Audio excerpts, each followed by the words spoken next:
एक कहानी छोटा सा कह देते हैं। हमारे एक फुफेरी बहन औरंगाबाद जिला में है ना। वो उसके बगल में एक मुसलमान का घर है। उसका एक बच्चा बीमार था, एकदम आंख के देखा हुआ उसका बच्चा बीमार था। वो बहुत मौलाना उलाना डॉक्टर बैतपुरा औरंगाबाद तो दौद नगर तो डिहरी सारे जगह दिखा करके हार गया। तो एक दिन आया से बल ए दीदी से देखा नहीं हमारे बेटवा तो ठीक है, एकदम खटिया में सट गया। तो कहन कि भाई अब तू दूसर धर्म के मानने वाला आदमी हमारे बतिया तू मान बताब नहीं। कहन कि जरूर मानबे, कहा नहीं का बात है। तो कहन कि तू शिव के गुरु मान ला, जात के एमडी।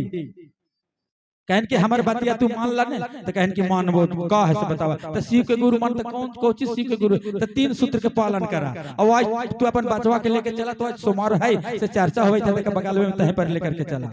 अब बच्चा 8 दिन से भोजन नहीं कर रहा था और इतना जाके कहे बेटा से चलता नहीं एक जगह जाइला है रे से फलना के मैया विजय के मैया है ने से कहे था तीन से बल चर्चा बगलवा में हो है। तो ओकर अपना जो उसका सौहर था वो सुना कहां से लेके जा रहा है जबर। लेकिन अब तू हिंदू के साथ, लेकिन कहने कि आप चुपचाप रहिए, अगर आज से कल तक ठीक हो गया तो जाएंगे, ना तो नहीं जाएंगे। अब वो बच्चा के जाकर इसके बाबू रहे से चलने से जाते यार देखिए आगे कतो कहां तो झाड़ फूक होवा से चलो ये भी नहीं होता कि चर्चा में झाड़ फूक हो सकते चलने उठने है ना। लेकिन वहां तो महादेव का दया लग रहा है, भले झाड़ फूक समझ रहा है, लेकिन यहाँ महादेव का दया लग रहा है। वो बच्चा जो ऐसे उठ के मैंने 8 दिन से उठ नहीं रहा था, कुछ खा नहीं रहा था, बच्चा उठ के बैठ गया। इसकी मम्मी हमको तनी पानी दो, तो बच्चा को पानी पिलाया। कैसे बेटा चलने वहां पर ही जाए था, सब कोई से बड़ी भीड़ लगल है रोज हुआ। अब हर सोमवार के होवल करा चल तनी चली नहीं है ना। अब इतना लड़का उठ के खड़ा हो गया, खड़ा हो जाए कहें कि मम्मी से हमरा कुछ खेबे तो कुछ खेबे तो सत्तू पीबे। समझ गए कि 8 दिन से भूखले बच्चे को सत्तू दिए तो ये घोर करके सत्तू फिर ला करके दाल के सत्तू उसको पिलाया गया है ना। फिर बचवा के चल के लो बेटा गोदी ले लियो, 8 दिन से खैला ना है। कहें कि नहीं अम्मी से हम पैदले चलबे। अब बताइए वो तो दया में अभी तो वहां चर्चा में गई नहीं है, लेकिन दया उसको लग रहा है। बताइए सिर्फ सोच समझ गई कि हाँ इससे हमको कल्याण हो जाएगा, उसको मन में भर गया कि इससे हमको कल्याण होगा, इससे हमको भलाई यहाँ पर हो जाएगा। वो सोचा, लड़का उठ के गया वहां पर ही सामूहिक दया मांगा गया। सब कोई मिल करके, कोई भी आप लोग को बता देते हैं कहीं भी किसी को दुख हो तो सब कोई मिल करके 10-20 गुरु बहना लोग बैठ करके उनके नाम पर दया मांग दीजिए, उनका कष्ट दूर हो जाएगा। लेकिन एक बात और ध्यान रखिए कि अकेले कभी किसी के नाम से दया मत मांगिएगा, न तो ये नीलम दीदी वाला हाल हो जाएगा। पहले बता देते हैं सब कोई जहां मांगिए 10-20 को बैठ लीजिए, उसके बाद मांगिए। तो सब कोई मिल करके मांग लिए। उसके बाद लड़का बोला अम्मी तका से हमरा बड़ी जोर भूख लगल होता का खेबी बेटा तो सेव ला दो। फिर सेव उसको आया, सेव खाया। खाने के बाद जब चर्चा खत्म हो गया उसके बाद वो घरे गई। जाने के बाद में मेरी फुफेरी बहन जो है सो वहां पर जाकर के बैठे कि कैसन हो कनाई से रहती है बाबू तो बाड़ू पर बहुत बढ़िया है दीदी बहुत बढ़िया। तो ठीक है तो फिर अभी सोमवार तो कहें कि का करे ला तू बतावा। अब अभी इनको भी हमारे बहन के भी बताने में शर्म लग रहा है कि कौची बते। कहें कि जो वहां पर जेकर नामा से 3 सूत्र जो बतैलियो है ने से करे लो तो कौची कहे लो तो ये शिव आप मेरे गुरु हैं, मैं आपका शिष्या हूं, मुझ पर दया कर दीजिए महादेव। तब वो जो है सो बताई और वो करना शुरू कर दिया। लेकिन जंजन में तो नहीं फैलाता था क्योंकि उसका भी धर्म से डर है, लेकिन मान गई, मान के वो करना शुरू अभी भी करती है। बताइए और बच्चा बड़े को हो गया, पढ़ लिख लिया, पढ़ लिख रहा है, बहुत बड़ा हो गया। तो बताइए दीदी कैसे उन पर उनका दया नहीं बरसता है, लेकिन मन से मांगिए। तब चलिए अपने जीवन में कुछ बातें को जितने हमारे गुरु भैया गुरु दीदी बताए उसके बारे में हम लोग थोड़ा सोचें समझें और इस चीज को अपने मन में उतारने का प्रयास करें। क्योंकि दीदी ये समय फिर नहीं आ सकता है जो समय हम लोग का भी गुजर रहा है इस कलयुग में। तुलसीदास जी त्रेता में ही लिख दिए थे कि कलयुग है सिर्फ नाम यधारा और भजा ही नर उतरत पारा। बहुत लोग साधु संत लोग पहले तपस्या के बाद कई हजार वर्ष के बाद जो है से उनको भगवान भेंट होते थे कि नहीं होते थे। शरीर में चमड़े को दिया खा जाता था, हड्डी में दिया लग जाता था, कीड़े मकोड़े खा जाते थे, ये माथे का बाल उड़ जाता था, तब हो सकता था कि भगवान उनसे भेंट हो, भगवान का उनसे ज्ञान प्राप्त हो। लेकिन अभी इस कलिग काल में, कली युग में अभी ऐसा समय है कि सिर्फ नाम लेने से आपका उद्धार हो जाएगा। और मैं एक बात बताना चाहता हूं कि आप लोग ये भी समझ लीजिए कि भैया दीदी जो बोल के जा रहे हैं गलत बोल रहे हैं। आने वाला समय में आपको कुछ ही दिनों में घर घर का एक बच्चा बच्चा शिव का शिष्य बन जाएगा। मैं आप लोगों को बता देता हूं, आज से सोच करके देखिए कि आज से 10 वर्ष पहले चर्चा का नाम बहुत कमे लोग जानते थे। लेकिन ये देन किन की है? ये शाह हरिंदर भैया का देन है और दीदी नीलम का देन है, जो आज हम लोग इतनी संख्या में यहाँ बैठे हुए हैं। पहले किसी को कहने जाते थे कि दीदी को जगह चर्चा हो थे तो क्या कहते थे, तो जान गुरु जी तोहरा बड़ी समय हो तो तू चर्चा बन कर रहा। लेकिन आज बुलाने का, कहने का भी आवश्यकता नहीं है। आज खाली सुन करके लोग यहाँ पहुंच जाते हैं कि फलाने जगह चर्चा, हम लोग तो सुन के चले जाते हैं। कहते हैं इसमें निमंत्रण, हम का अपना बेटा बेटी के ब्याह कर रहे हैं, ये अपने बेचारी घर में जो चर्चा करवा रहे हैं वो बेटा बेटी के ब्याह थोड़े करवा रहे हैं। ये आप लोग के लिए, हम लोग के लिए कर रहे हैं कि आकर के सुनिए, समझिए, सीखिए, आध्यात्मिक ज्ञान को समझिए, आदेशित कर्म को कीजिए। आदेशित कर्म नहीं कीजिएगा दीदी कुछ नहीं होगा। आदेशित कर्म क्या है?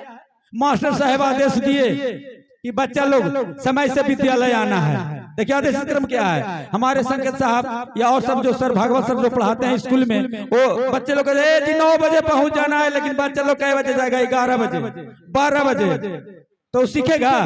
नहीं सीखेगा, क्योंकि समय उन लोग को मालूम नहीं है कि आपको कै बजे विद्यालय जाना है। यही चीज को तो सीखना है। दूसरी बात यह है कि हम लोग जो है सो आदेशित कर्म क्या करना है। उन्होंने कहा कि साहब को जब ज्ञान उनको मिला, जब 14 वर्ष तपस्या के बाद शमशान में जब महादेव उनसे आकाशवाणी हुई तो बताया कि तुम कहन की क्या चाहते हो हरिंदर, तुम बताओ। कहन की महाराज मैं कुछ नहीं चाहता हूँ, मैं जो आपको सिर्फ आपसे मुलाकात। कहन की ठीक है, तुम क्या करते हो? जो तुम करते हो सो दूसरों को बताओ। कहन की तुम जब दया मांगते हो या दया मांगना सीखे हो तो तुम दूसरों को बताना है, एक दूसरे को बताना, नहीं कि आपने गए और घर रख लिए। ये कभी मत, यही आदेशित कर्म है। उनको बताइए, एक दूसरे को समझाइए, सिखाइए कि दीदी भैया तू शिव के गुरु मान लाना। अनजान में लोग, अनजान कौन है? अरे जो इसके बारे में नहीं जानता है, जैसे हमारे घर के बगल में लोग नहीं जान रहे हैं कि शिव चर्चा क्या होता है। अनजान आदमी के मिलवाते ये कौन चीज तू बोल रहा है? इसलिए उस व्यक्ति को जो अनजान है, मैंने इस चर्चा से अनजान है, इन्हें क्या अनजान जो जान राहगीर जा रहा है उसको रोके बतावे लगेंगे? नहीं, रास्ता में मिल गए, अगर उनसे परिचय हो गया तो भैया आप शिव गुरु के चर्चा में जुड़े हैं तो बोलना, तो इसको आप मान लीजिए 3 सूत्र का पालन करना है। दया मांगना, चर्चा करना, नमः शिवाय से अपने गुरु को प्रणाम करना, यही से आदेशित कर्म है। हम लोग शिव के गुरु माने हैं। ये जो है सो इनसे बड़ा कोई गुरु नहीं है। भैया बता के गए कि देवों के देव महादेव हैं, कालों के काल महाकाल हैं, गुरुओं के गुरु जगत गुरु हैं। इनसे बड़ा कोई गुरु नहीं है। इसलिए हम लोग को सबसे पहले जानना है कि जितना भी यहाँ से जाएं तो लोग जरूर आगे किसी को बढ़ाएं। देखिए कहानी छोटा सा याद आ गया दीदी, मैं कहानी कह देता हूँ। एक गुरु बहना कहीं बस पर सफर कर रही थी, जा रही थी, वो शिव के शिष्य थी। वो जा रही थी तो एक लड़का वहां पर ही बैठा हुआ था बगल में, उस सीट पर दीदी बैठे थे, इस सीट पर। तो शिव का भक्त नहीं था, वो शिव का शिष्य नहीं था। बोला दीदी से कहाँ जा रही? तो बोला हमको रांची जाना है या गया जाना है, ऐसे करके बता दी। कहन की ओ हो से तो कुछ के मन में कुछ पाप जगा, उसके मन में कुछ मजाक करने का पाप जगा। कहन की आपका आयु कितना हो रहा है दीदी? तो हमारा आयु हो रहा है 15 वर्ष। कहन की शादी ब्याह वाला ये दीदी जना रही है तुम दीदी, और उसके बाद में कहती हो कि 15 वर्ष है ना, लेकिन उसका आयु सच्चाई में हो रहा था 25 वर्ष। सच्चाई आयु उसका 25 वर्ष था। कहन के ये तो बताइए कि आपका जब उम्र 15 वर्ष है तो आपका पति का उम्र कितना होगा? कहन कि मेरे पति का उम्र 10 वर्ष है। कहन कि ले ये तो पगली है, इसकी आयु, इसका आयु 15 बरस है, इनका पति का आयु 10 बरस है। कहन की वो 10 बरस है तो कहन की ठीक है। तो आपके ससुर का उम्र कितना हो रहा है ना? तो ससुर की उम्र 5 बरस हो रहा है। अब बताइए, सोच के देखिए, 5 बरस के ससुर है और 10 बरस के उसका माने हस्बैंड है और 15 बरस के अपने। कहन की ऐसे बात है। तो कहन की आपके सास का उम्र कितना हुआ? कहन की मेरा सास के भी जन्म में नहीं हुआ। लीजिए, कहन के तो तुम बहुत गलत बोले, तुम कहां से आ गई? तुम्हारे पति देव कहां से आ गए? है ना? तुम्हारे ससुर जी कहां से आ गए? कहन की अभी आप भी जन्म नहीं लिए हैं इस संसार में। कहन कैसे बता दो, हमको समझा के कहिएगा था ना। कहन की हमने 10 साल, मेरा आयु 15 साल का है, मैं 10 साल से शिव चर्चा में जुड़ा हूँ, इसलिए हमारा आयु 10 बरस का भी हुआ है, इसे 10 साल से जुड़ा है ना। तो कहन कि आपके पति कहन 5 साल से जुड़ल है, इसलिए अभी उनका 5 साल जन्मला हुआ है।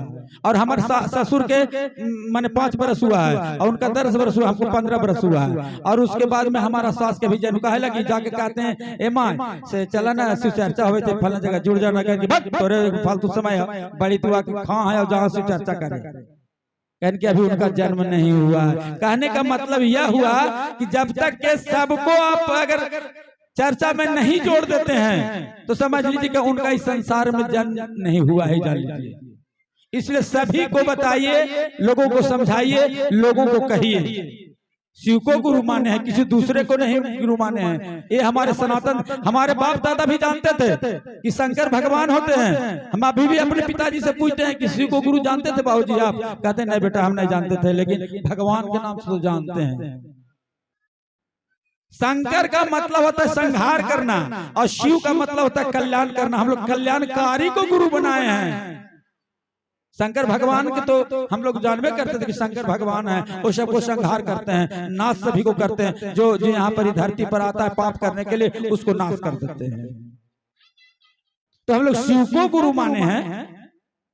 शिव को गुरु मानने से हम लोग का इतना बड़ा ज्ञान। हम भी एक अपना बात बताता हूँ। मैंने भी एक बार एक बहुत बुड़बक आदमी, बिना अनपढ़, उसको स्त्रीलिंग और पुल्लिंग बोलने भी नहीं आता है, अभी है वो। और आया तो हम विद्यालय में पढ़ा रहे थे, आया बोला कि गुरु भैया सर से एक बात आप सुनना, हम कहें से बात मानिएगा कि नहीं, गुस्साइएगा नहीं? हम कि नहीं भैया बताइए क्या बात है। एकदम अनपढ़ आदमी कहे कि आप इतना दिन से पढ़ा रहे हैं, लेकिन आप एगो काम कीजिए ना। हम कहे कि क्या काम बर बोलो? तब आप चर्चा में जुड़ जाइए ना। क्या चर्चा फर्चा कर रहा है यार, ये सब खर्चा वाला को काम, कहीं कोई खर्चा नहीं है, आप जुड़ के तो देखिए। हम बोले क्या बात है बताओ? तो सिर्फ 3 सूत्र का पालन करना है।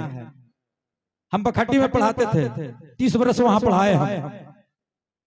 और जब वो आया हमको बताया तो बोला किसे बोला आप शिव चर्चा में जुड़ जाइए। हम जुड़ के से क्या फायदा है? इनका जुड़ करके तो देखिए, हमके क्या होगा?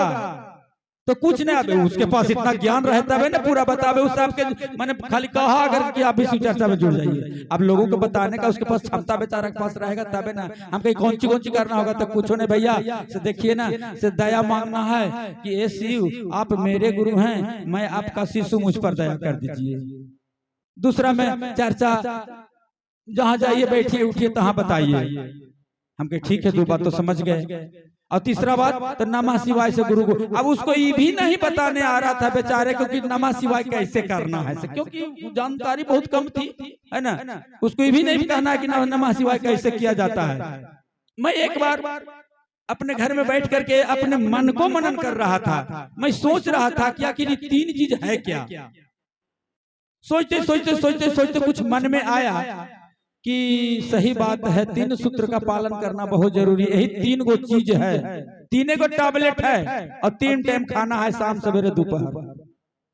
और ये 3 टैबलेट को जो खा गया उसको समझ ले। ऐसे तो दीदी हरी बीमारी जड़ बुखार तो होवे करता है, लेकिन 3 टैबलेट जो मन से खा गया है ना, तो समझ लीजिए कि उसको शारीरिक कष्ट एकदम दूर हो जाएगा। जान लीजिए जितना पहले ओझा ठगते थे और ठगाते थे लोग 10,000 20,000 25,000 खस्सी हो, भेड़ा हो, मुर्गा हो, बकरी हो, ये सब जमा कीजिए तब आपका भूत बनेगा। अब ऐसे होगा 50,000 रुपया देना होगा। बताइए दीदी कि जिस व्यक्ति के पास अगर 10,000 रुपया उसको भूत बनाने में नहीं है, खस्सी लेने का पावर नहीं है, मुर्गा लेने का पावर नहीं, उसका भूत कैसे भागेगा बताइए? तो मर जाएगा ना बेचारा।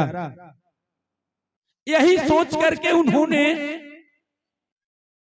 जो इस चर्चा में जुड़ रहे हैं, बहुत लोग दुखी सी में हैं, बहुत लोग सुखी सी में हैं। यहाँ पर सब सुखी से नहीं बैठे, कोई दुख से भी बैठे हुए हैं कि हम चर्चा में रहे। और सही बात है, अगर मन से आप महादेव को अगर मान लिए तो आपका शारीरिक कष्ट एवं घर का दुख दरिद्र जरूर भाग जाता है। इस चीज को ध्यान रखिए।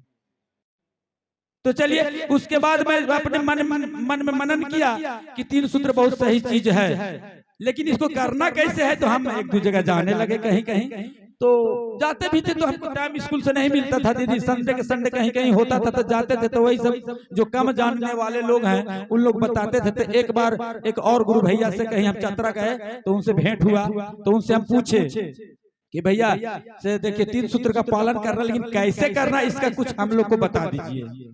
तब बताए देखिए भैया इसमें कोई समय का पाबंदी नहीं है, इसमें कोई नहाने धोने का पाबंदी नहीं है, इसमें कोई रोक टोक नहीं है। अब और सब सत्संग ने नहीं दीदी कि हम बताए कि नहीं सिंदूर नहीं करना है, तो घर में जितना पुरखा रोग टिकल टाकल है उसको हटा के फेंक देना, ये सब भी कुछ बात नहीं है। और सब धर्म में जाइए ना कहेगा कि एकदम हम लोग साकार के पूजा नहीं करते, निराकार के पूजा करते हैं, जिसको घर में टीका भूका नहीं, अब फोटो कैलेंडर नहीं है ना, मांग सिंदूर नहीं कर। बताइए दीदी हम लोग अहियात आदमी, हम अभी जिंदा, हमारा पत्नी अगर मांग आजे धो दे तो क्या होगा? जवानी में वैसा काम भी नहीं करना। ऐसा चीज में हम लोग ऐसा चीज को पकड़े कि सब दिन नीचे से अलौकिक सबको बोल के जाए, अलौकिक और परलौकिक दोनों में साथ देने वाले हमारे शिव गुरु है। इसी चीज को हमको जानना है। और इस चीज को अगर हम लोग जान गए, अच्छे तरीका से समझ गए, तो समझ लीजिए हम लोग का जीवन धन्य धन्य हो जाएगा। जीवन का नैया भाव सागर से पार हो जाएगा। सिर्फ शिव को भजते रहिए, नमः शिवाय ओम नमः शिवाय। नगर नहीं आता तो नमः शिवाय ओम नमः शिवाय कम से कम करते रहिए। श्री राम जय जय राम कुछ लोग करते हैं तो कुछ लोग नमः शिवाय नमः शिवाय नमः शिवाय नमः शिवाय करते रहे, लेकिन इसका कुछ करने का नहीं। जैसे एक चीज है दीदी, हम नमः शिवाय कस के भी बोल सकते हैं, ऐसी बात नहीं है, नमः शिवाय कस के भी बोल सकते हैं, लेकिन ये बोलने का चीज नहीं है, ये सिर्फ सांस के द्वारा करने का चीज है। तू चीज ऐसा है जो गुप्त किसी भी सत्संग में जाएगा तो कुछ ऐसा चीज कान में भर देंगे ना, लोग कहेंगे कि किसी को बताइए ना, ये माने मन करे की चीज है, केकरो कहेला ना हो। केवाड़ी बंद कर लेंगे, 10-20 को गुरु बहाना लोग बैठा लेंगे अंदर और अपने कुर्सी पर बैठल रहेंगे, अपने गुरु बनल रहेंगे और कानवा फूके ये केकरो ने कही दिल्ली का बहरे जी है तो अपन पति के भी नहीं बताइए। अगर को बोला नहीं बोला, हम अपना पति को नहीं बतावेंगे, अपना पत्नी को नहीं बतावेंगे, अपना बेटा बेटी को नहीं बतावेंगे, तो फिर किस चीज का वो गुरु है क्या चीज का? मैं ये जानना चाहता हूँ। अच्छी चीज जो रहेगा वो तो, लेकिन तो एक ना में 2 चीज जो है जब माने मन करे के चीज है दीदी। कौन चीज? एगो दया मांगेला, हम आप लोगों को कस के बता रहे हैं ना, लेकिन ये जब आप कहीं भी रहिए सो करके बैठ जाइए, सो करके उठिए और बैठ जाइए, बैठ करके हाथ को, हम लोग को भिक्षा मांगना है ना, महादेव से भिक्षा मांग रहे हैं। ये जो हम दया मांगते हैं वो भिक्षा है। और आप भिक्षा मांगने के लिए किसी के दरवाजा पर, अगर आपके दरवाजा पर कोई भिक्षा मांगने के लिए आ जाए और कटोरी पसार देता है कि नहीं, हाथ पसार देता है कि नहीं दीदी दा भैया दा, तो आपको मोह लगता है तो दे देते। अगर शिव को मोह लगेगा कि दया रोज हमको से मांग रहा है तो दया करेंगे कि नहीं दीदी? करेंगे ना। तो उसी प्रकार है कि आप मांगिए तो मांगने का भाव भी होता है। दे द दीदी, दे द भैया, तो आप खुद दे देते हैं निकाल कर। उस तरह उनसे कहिए, ए शिव आप मेरे गुरु हैं, मैं आपका शिष्य हूँ। बहना लोग शिष्या बोलेंगे, मैं आपका शिष्या हूँ, मुझ शिष्या पर दया कर दीजिए महादेव। एकदम मीठी आवाज में मन में कीजिए, मन में मांगिए। और तीसरा नंबर वाला भी जो है सो मन ही मन करने का चीज है नमः शिवाय। नमः से सांस को अंदर ले जाइए और शिवाय से सांस को छोड़िए। नमः शिवाय का क्या काम है दीदी, भी सोच लीजिए। उसका भी काम है, सांस ले रहे हैं नमः शिवाय से, ये भी बेकार बेबहियात नहीं ले रहे हैं। एक तो नाम भी लिया रहा है भगवान का, गुरु का नाम भी लिया रहा है, और दूसरा काम क्या है, नमः का काम है जो बाहर में अच्छा चीज है उसको अंदर कर देते हैं। और शिवाय का काम है आपके अंदर में जितना पाप भरा हुआ है, जितना गंदगी भरा हुआ है, जितना कीचड़ आपके अंदर में है, वो निकाल करके शिवाय का काम है फेंक देता है। ये जान लीजिए नमः शिवाय का है काम है। लेकिन 2 नंबर वाला कम्मा जो है दीदी, यही वाला पर तनी ध्यान देवेला है, कोई बात ना है। 2 नंबर वाला बात पर आप लोग ध्यान दे। 2 नंबर के काम जो है ना, वो करे तनी आगे और बढ़ाओ। 2 को तो कमन नीचे ऊपर वाला कर ले भाई, 1 नंबर और 3 नंबर। लेकिन 2 नंबर वाला बड़ा कष्ट है। तो हानि के हमरा तो हमनी तो कष्ट, हम लोग जहाँ जाते हैं 100 देखिए हमारा 20 को यहाँ पर 20 को नाम आ गया, हम जोड़ दिए, मेरा काम हो गया।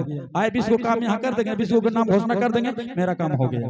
हम लोग जहाँ भी जाते हैं 2 4 10 20 50 100 150 जोड़ते रहते हैं। तो ये नेट का काम ही जोड़ने का काम है, और इसको जोड़िएगा, बताइएगा, तबे आपका कुछ हो सकता है।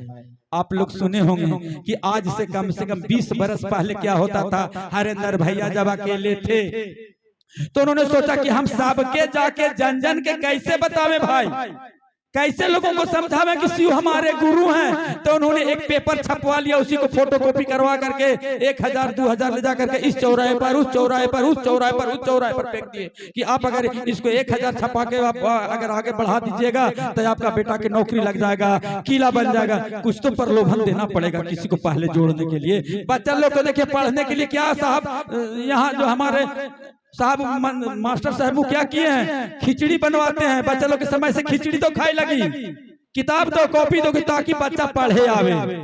तो उसी तरह साहब हमारे जो है से कहा कि 1-2 हजार छपा करके इन्हें होने चारों ओर कि ताकि लोग नौकरी लग जाएगा, तो गाड़ी हो जाएगा, तो ये कर दोगे तो वो कर दोगे, क्योंकि अकेले घर में तो जाने से उस समय मोबाइल का जमाना भी नहीं था, उस समय भैया को ज्ञान हुआ था।